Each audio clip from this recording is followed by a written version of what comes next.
I caught my mom cheating when I was 12, she swore me to silence, and now my whole family thinks I helped cover it up.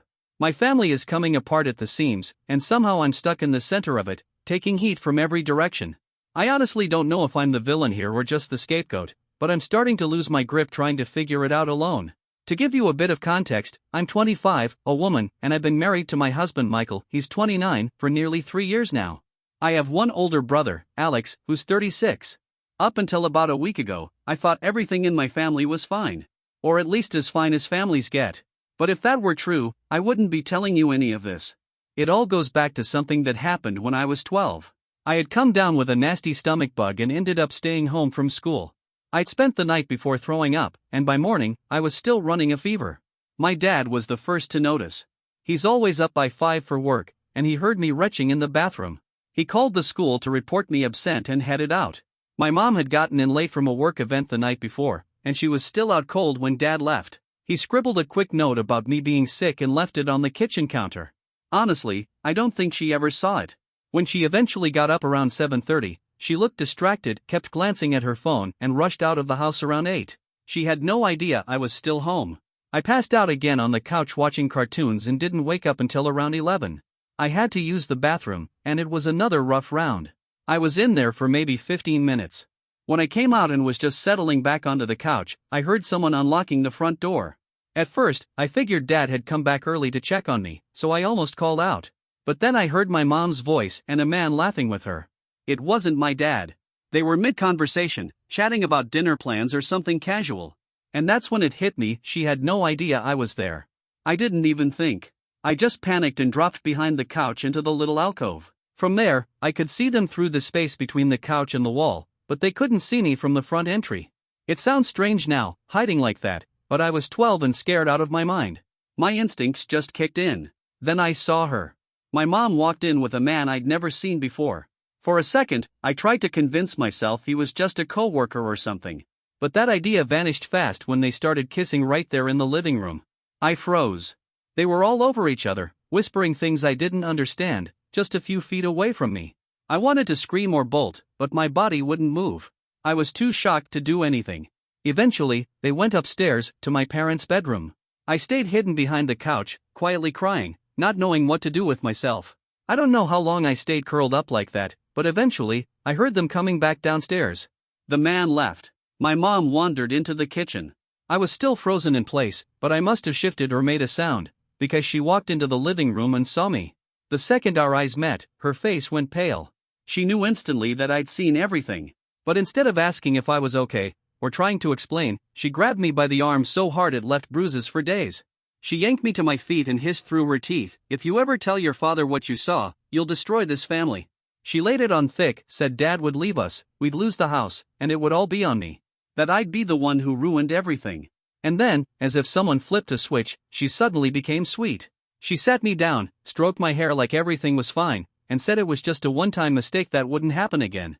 She told me all marriages have problems, but that didn't mean you blow up the whole family. Then she said I was mature for staying quiet. That I was helping protect our family. Later that afternoon, she made my favorite lunch. Even bought me ice cream. I was 12, terrified, and totally confused. So I didn't say a word. Over the years, I tried bringing it up a few times during my teens. But every time I did, it went one of two ways. Either she'd start crying and accuse me of hurting her, saying stuff like, "I thought we were past this, why would you bring it up again?"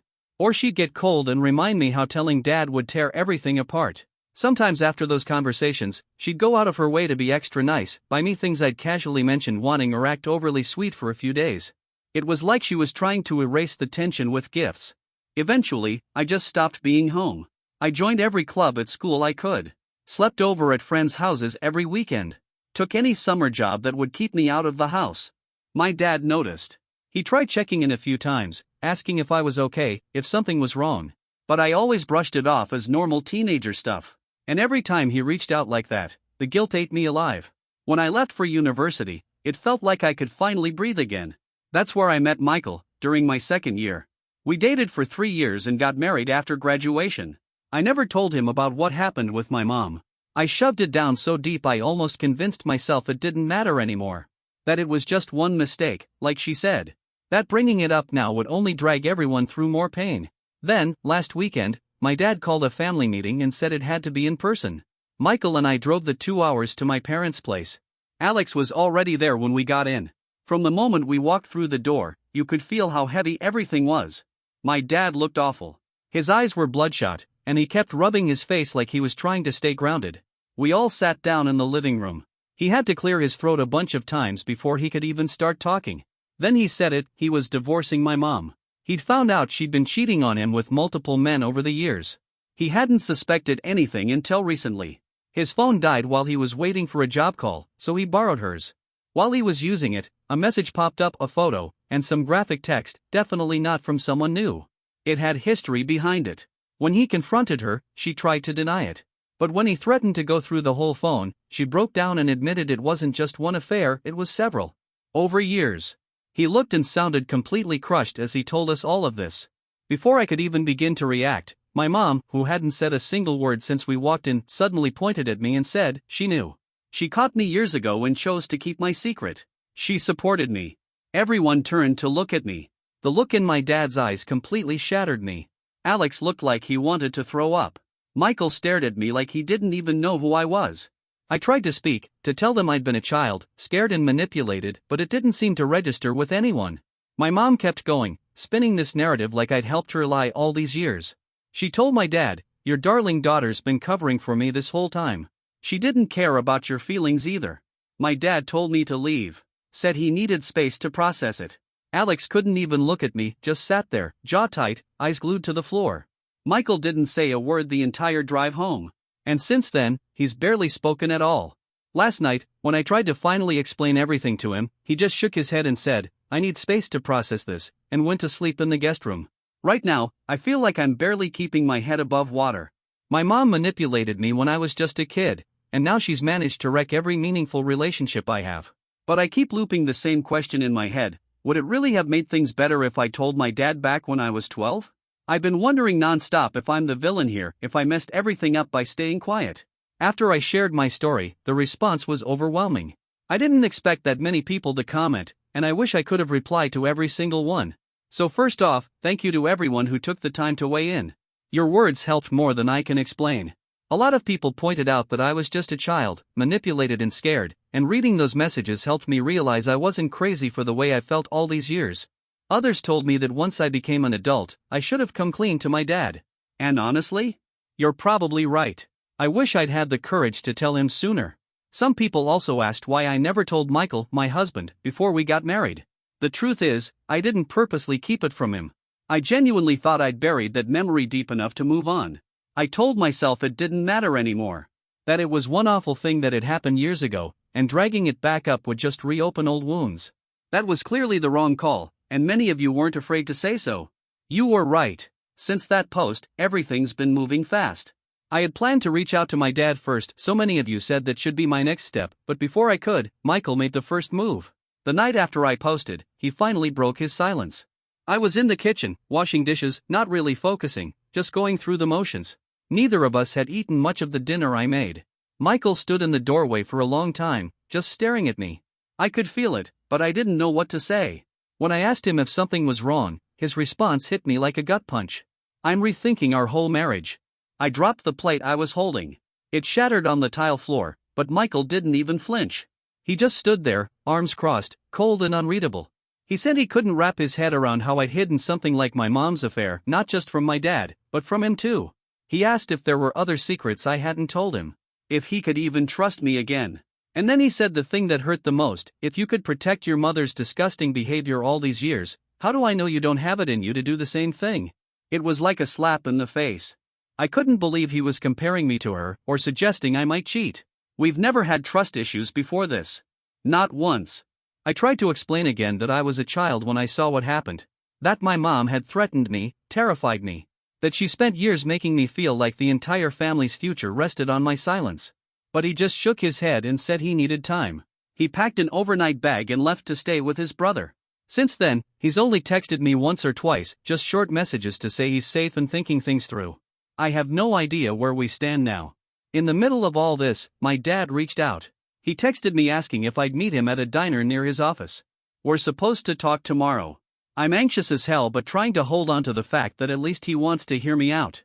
Alex, on the other hand, still won't speak to me. I've called. I've texted. Nothing. It's like I've been erased from his world completely, and I honestly don't know if he'll ever come back around. I haven't been sleeping, and food barely even registers. I had to call out of work for the first time in years because I couldn't focus enough to function. I feel like my whole life is crumbling piece by piece, and the worst part is knowing it all traces back to a secret I was too afraid to tell when I was a kid, and too unsure to face as an adult. But here's what happened next. Yesterday, I met my dad at the diner.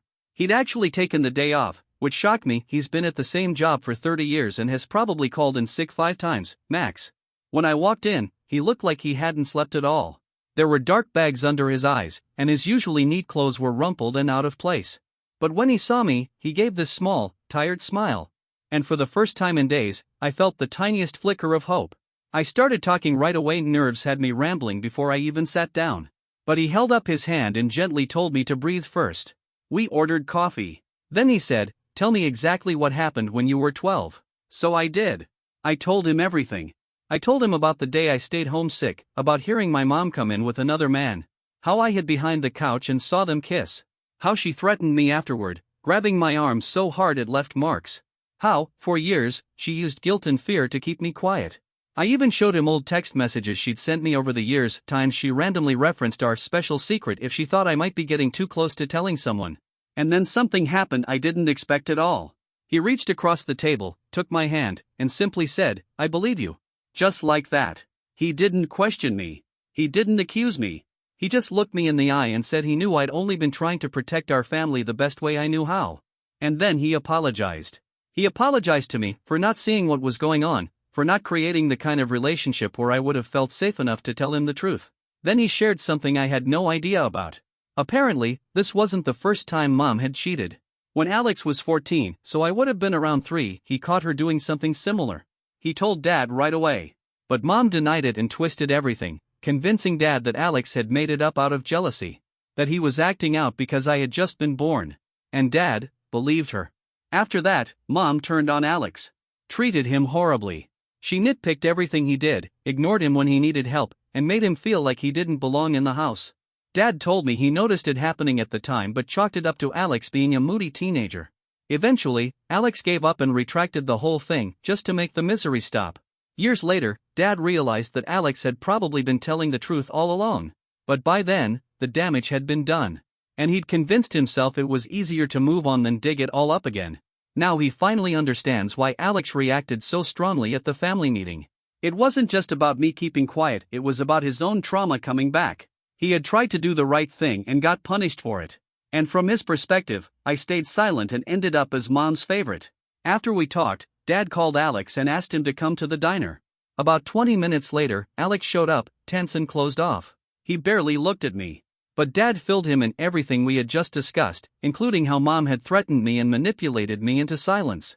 Alex's expression changed in an instant. He broke down right there in the booth and apologized to me. He said he regretted not standing up for me during the family confrontation.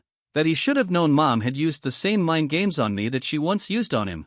He admitted he'd spent years resenting me, thinking I was her favorite, when really, we'd both just been pawns in her game, played against each other without even realizing it. We cried. Both of us. And for the first time in our adult lives, we actually talked. Really talked. Turns out, all those years when I thought Alex didn't like me, that distance, that coldness, it was all by design. Mom had planted seeds in both our heads, telling me he talked behind my back and probably feeding him the same kind of lies about me. She made sure we never trusted each other enough to compare notes. After that conversation, both Dad and Alex decided they were done with her for good. Dad's lawyer has already advised that he limit contact to legal matters only, and Alex showed us a message he'd sent her that morning. He told her she was the most manipulative person he'd ever known, that she never deserved to have children, and that he was blocking her number. And then, right there at the table, he did it. Things with Michael still aren't fully settled. After meeting with Dad and Alex, I came home to an empty house. There was a text from Michael waiting for me, just a short message saying he was still trying to process everything and needed more time. That was it. His brother called me a little later and said Michael was really struggling, but wouldn't tell me anything else. No specifics. No idea what he's thinking or feeling beyond that. I don't know what it means for our marriage. As for my mom, I haven't heard from her directly since the blow-up at the family meeting, but she's been calling non-stop. I've let every call go to voicemail. Her messages are a roller coaster. One minute she's crying and saying she's sorry, the next she's yelling that I've ruined her life and that I'm ungrateful. She even said she'll never forgive me for turning everyone against her. At this point, I'm just grateful my dad and Alex finally understand what really happened. Update 3. This will probably be my last update, since most of the chaos has started to settle. It's going to take time, maybe a long time, to fully heal, but at least now there's hope. After that emotional meeting with Dad and Alex, I started preparing myself for the next hard conversation with Michael. Honestly, I was bracing for the worst. I thought he might ask for a separation or even file for divorce. I spent hours rehearsing what I would say, trying to figure out how to explain that I was never my mother's accomplice. I was a scared kid who got caught in a terrible situation. I barely slept. Just lay there staring at the ceiling, checking my phone for any message from him. Nothing came. But what I didn't know was that Alex had already stepped in. Without telling me, he reached out to Michael and asked to meet for a drink. They met at a bar near Michael's brother's house. I only found out after the fact. During that conversation, Alex told Michael about what he went through when he was 14, how our mom had manipulated and threatened him too. He showed Michael old texts she'd sent him over the years, using the same exact tactics she later used on me. Apparently, hearing that story from Alex, the same story, told from a different time and angle, flipped a switch in Michael's head. That night, just after 1 a.m., he came home. I was still awake, sitting on the couch, surrounded by tissues and staring blankly at the wall. The moment he walked in and saw me, his face just collapsed. He sat beside me and started apologizing through tears. I was a complete idiot, he said. I should have supported you. Instead, I made everything worse. He admitted that when my mom threw that accusation at the family meeting, he was blindsided, and instead of taking a breath and asking questions, he let his worst fears take over. He told me he'd been feeling insecure lately, overwhelmed by work and stress, and that he'd started internalizing all of it. He'd never dealt with those feelings properly, and when this bomb dropped, he panicked. Then he told me something I didn't expect. When he was a teenager, his parents separated for a while because of his father's affair, something I already knew. But what I didn't know was that his mother had asked him to lie to extended family about why his dad wasn't living at home. That experience scarred him. He said ever since, he's had a deep fear of being lied to in close relationships, and hearing that I kept my mom's secret, no matter the reason, brought all that trauma rushing back. We stayed up talking until the sun came up. Michael told me he wants to go to couples counseling, not because he thinks our relationship is broken beyond repair, but because he never wants to fail me like that again. He also suggested I try individual therapy to help process everything I went through with my mom over the years. I'm seriously considering it. As for my mother, things have only gotten worse with her. She's still calling and texting, constantly. One day she'll be apologizing and begging me to talk to her, and the next she's raging, saying I betrayed her, accusing me of ruining the family. She even showed up at our house once while I was at work. Michael was home. He told her calmly but firmly that if she didn't leave, he'd call the police. She hasn't come back since, but the messages haven't stopped. One of the most disturbing voicemails she left recently said, "You're just as pathetic as your father. Acting like you're better than me when you're nothing without me." I've blocked her number now. We're also talking about whether we need to file for a restraining order, since she clearly doesn't understand the word boundaries. She's even tried reaching out to some of my friends, claiming I'm having a mental breakdown and need help. Thankfully, my friends see right through it. My dad's divorce is moving forward, though it's a slow process. His lawyer says my mom isn't likely to get much, considering the reasons behind the split and the evidence of multiple affairs. Still, even with everything going on, my dad already seems lighter, freer. He's staying with a close friend for now but has been apartment hunting and told me that, for the first time in years, he feels like he can finally breathe. Alex and I? We've talked more in the past week than we probably have in the last 10 years combined. We've been trading stories about what it was like growing up with our mom, and it's wild how many pieces suddenly make sense now. He told me that for the longest time, he thought she favored me, and that belief drove a wedge between us. But now we both realize she was actively manipulating us, pitting us against each other so we wouldn't figure her out. So, that's where things stand. My marriage is slowly healing. My bond with my dad and my brother is stronger than it's ever been. And my mother? She's out of my life, probably for good. It's not a neat or perfect ending. There's still plenty of pain to unpack, and rebuilding trust takes time. But it's a beginning. And that's something. If you were one of the people who left me kind words, advice, or encouragement, thank you. Truly. This community helped me see that I wasn't crazy for how I reacted as a kid. That I wasn't evil or broken for staying quiet. And most importantly, you gave me the strength to finally stand up for myself. I don't know what the future holds, but for the first time in a long time, I feel like it might actually belong to me.